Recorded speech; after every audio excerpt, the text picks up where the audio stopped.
going to be writing exams. Ize ningoyiki. Do not be scared. Niyazi ba uThixo uhambe nani eqaleni Know lonyaka. that the Lord has been with us from the beginning of the year Naze nafika until this far. nakulethele In nakulegrace. this term, uThixo ke akazunilahla God will never forsake you, nakweli ixesha. even in this time.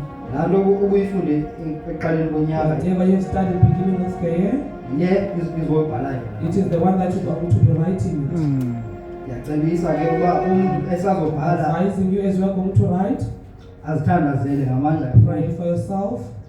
Abantu baphuma kumakhaya ngamakhaya People are coming esikolweni. from different homes. Abanye baqala izinto zabo They kwamakwabo. are given things from their homes. Abanye basiwe emagqirheni. Others are taken to traditional healers. Kodwa ke nina ze nikhumbule uba But nisisiwe. remember that you are saved.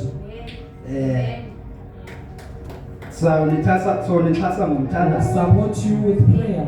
Ze nani nizithandazele Also, you nizigabalishe. must pray for yourself and cover yourself. Ningabi naloyiko Do not fear lwemviwo. of the exams.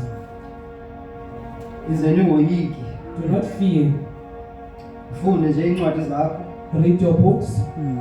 Ungabahoyi WhatsApp, ucime ifoni. Switch off your phone. Zonke izinto eziyi-distraction. Everything that is a distraction. Ningazihoyi ezo nto ezo. Don't to look at those. Ignore them. Iitshomi nawuphinde nibuye ngazo. You'll come back with your friends and attend them. Iitshomi zohlala zikhona. Friends will always be there. Kodwa if niyalibhuda eli thuba If you are missing this opportunity, it's going to be very Ngiyacebisa difficult. ukuba I'm advising you all, uba nifocus ezincwadini zenu. focus on your books. Kodwa ke ningazenzeli ngokunokwenu. Don't do it according to your own strength. Nicela uThixo anincede. Ask God to help you. Niguqa ngedolo nicela Bow uThixo down and ask God anincede to nisazoba help you as neexams. you are going to be writing your exams. Zininzi ii-challenges There are endleleni. a lot of challenges, Kodwa ke kuyo yonke loo but nto in everything, cela nithembe uThixo. trust in God. Izawuba mfutshane I kanjalo. will be Amen. short. Liziyadi sibe ninzi. I'm going to make it longer. Amen.